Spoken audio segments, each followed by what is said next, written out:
तो देखिए आज की क्लास का आपका फर्स्ट क्वेश्चन कह रहा है कि कालिंजर का युद्ध कब हुआ था। ठीक है, तो आपसे पूछा गया कालिंजर का युद्ध। आप लोग ध्यान रखें, कालिंजर का युद्ध 1545 ईस्वी में करेक्ट शेरशाह सूरी और बुंदेलखंड के राजा कीर्तिवर्मन के बीच हुआ था। ठीक है, आप लोग ध्यान रखें कालिंजर का युद्ध किसके बीच में हुआ था, शेरशाह सूरी और ठीक है बुंदेलखंड के राजा कौन थे, कीर्तिवर्मन, इनके बीच में क्या हुआ था, आपका कालिंजर का युद्ध हुआ था। कह रहे कि इस युद्ध में कह रहे कि तोप से घायल होकर शेरशाह सूरी की मृत्यु हो गई थी। और इसी युद्ध में क्या होता है कि शेरशाह सूरी घायल हो गया था और मृत्यु हो गई थी। ठीक है, अब नेक्स्ट क्वेश्चन आपका कह रहा है कि शेर ए मंडल शेरशाह ने कहाँ बनवाया था। आप लोग ध्यान रखते हैं कि दिल्ली में बनवाया था।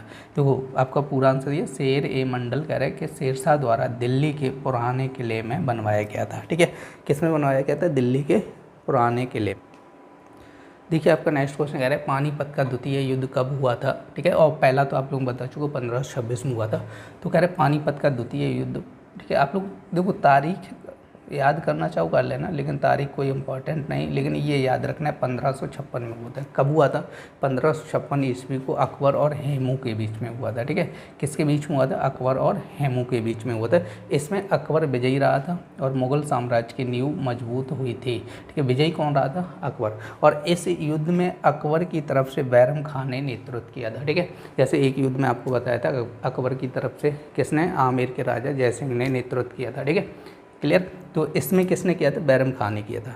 देखिए आपका नेक्स्ट क्वेश्चन कह रहे हैं कि अकबर ने साम्राज्य विस्तार हेतु क्या नीति अपनाई। तो आप ध्यान रखें अकबर ने साम्राज्य विस्तार के लिए कह रहे हैं सीधे संघर्ष करने, पहले तो डायरेक्ट युद्ध करके कुछ क्षेत्र जीते, उसके बाद कह रहे हैं वैवाहिक संबंध स्थापित करने, ठीक है, शादी विवाह करके। ठीक है, नेक्स्ट कह रहे हैं अधीनता स्वीकार, ठीक है, अधीनता स्वीकार करने वालों को शासन में पद देने। जैसे कोई अधीनता स्वीकार कर लेता तो क्या करता था, उसको पद दे देता था। ठीक है, वहीं का जैसे राजा बना दिया वहीं का, और टैक्स लेता रहता था। कह रहे मित्रता करने की नीति अपनाई थी। देखिए आपका नेक्स्ट क्वेश्चन कह रहे हैं कि चंदेरी का युद्ध कब और किसके मध्य लड़ा गया था। तो 1528 में बाबर और मेदिनी राय के मध्य। ठीक है, इस युद्ध में बाबर की विजय हुई थी। ठीक है, देखो बहुत बार बता चुका हूँ, ये चीज़ ध्यान रखना है। ठीक है, अब नेक्स्ट क्वेश्चन कह रहा है कि बाबर की पुत्री का नाम क्या था। तो बाबर की पुत्री का नाम था गुलबदन बेगम। ठीक है, जिसने क्या किया था, हुमायूं नामा की रचना की। ठीक है, आप लोगों को बताया था हुमायूं नामा की रचना किसने की थी, गुलबदन बेगम ने की थी। देखिए आपका नेक्स्ट क्वेश्चन कह रहे हैं कि किस मुगल शासक ने आगरा के किले में न्याय की जंजीर लगवाई थी। तो आप लोग ध्यान रखें, जहांगीर ने। ठीक है, नेक्स्ट क्वेश्चन आपका कह रहे हैं कि ईस्ट इंडिया कंपनी की स्थापना के समय पहला गवर्नर कौन था। तो आपको हो जाए वारेन हेस्टिंग्स। ठीक है, कौन हो जाए, वारेन हेस्टिंग्स। देखिए आपका नेक्स्ट क्वेश्चन कह रहे हैं असीमगढ़ का युद्ध कब हुआ। तो आप लोग ध्यान रखें 1601 में अकबर और बहादुर शाह के बीच में हुआ था। ठीक है, अब देखो नेक्स्ट क्वेश्चन कह रहे हैं आरामबाग की स्थापना किस शासक ने करवाई थी। और ये क्वेश्चन आप लोगों को बता चुका हूँ एक बार। ठीक है, ध्यान रखना है बाबर ने आगरा में 1528 में करवाई थी। ठीक है, कब करवाई थी, 1528 में। देखिए आपका नेक्स्ट क्वेश्चन कह रहे हैं कि डच महल कहाँ बना है। कह रहे पुर्तगालियों द्वारा निर्मित केरल में, और ये 1557 ईस्वी में बनवाया गया था। नेक्स्ट कह रहे पुराना किला कहाँ स्थित है। कह रहे कि दिल्ली में शेरशाह सूरी द्वारा 1545 में निर्मित हुआ था। देखिए आपका नेक्स्ट क्वेश्चन कह रहे हैं कि शालीमार बाग कहाँ स्थित है। तो आप ध्यान रखें जहांगीर द्वारा इसको बनवाया गया था, और कहाँ पे है, श्रीनगर में है। ठीक है, नेक्स्ट कह रहे हैं मुगल कालीन 2 अति प्रसिद्ध इमारतों के नाम लिखेगा। अति प्रसिद्ध ताजमहल हो जाएगा, लाल किला हो जाएगा।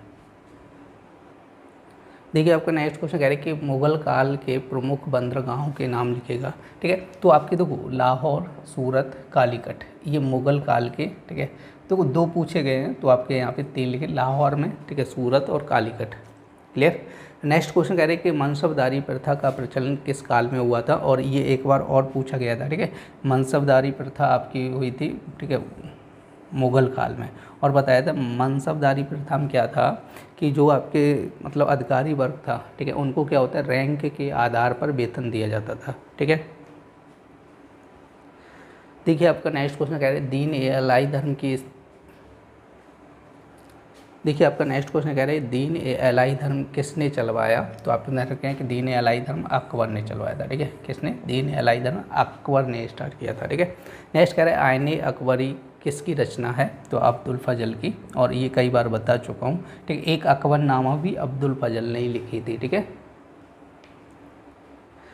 देखिए आपका नेक्स्ट क्वेश्चन कह रहे हैं कि रामचरितमानस के रचनाकार कौन थे? तो गोस्वामी तुलसीदास। ठीक है, आप लोग ध्यान रखें, गोस्वामी तुलसीदास ने किसकी रचना की थी? रामचरितमानस की रचना की थी। नेक्स्ट क्वेश्चन कह रहे हैं कि चांद बीवी कौन थी? तो आप लोग ध्यान रखें, चांद बीवी अहमदनगर की महारानी थी।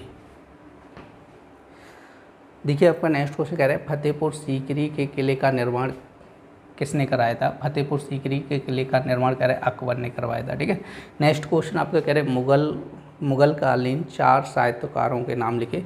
एक तो हो जाए पंडित जगन्नाथ, अब्दुल फजल, ठीक है, जिसने आईने अकबरी और अकबरनामा लिखी थी, कह रहे तुलसीदास। ठीक है, कौन हो जाए? तुलसीदास और गुलबदन बेगम। देखिए आपका नेक्स्ट क्वेश्चन कह रहे हैं मुगल कालीन स्थापत्य कला की 3 विशेषताएं। फर्स्ट हो जाएगा मेहराब गोलाकार होते थे। नेक्स्ट हो जाए भवनों में गोल गुंबद तथा मीनारों की प्रमुखता थी।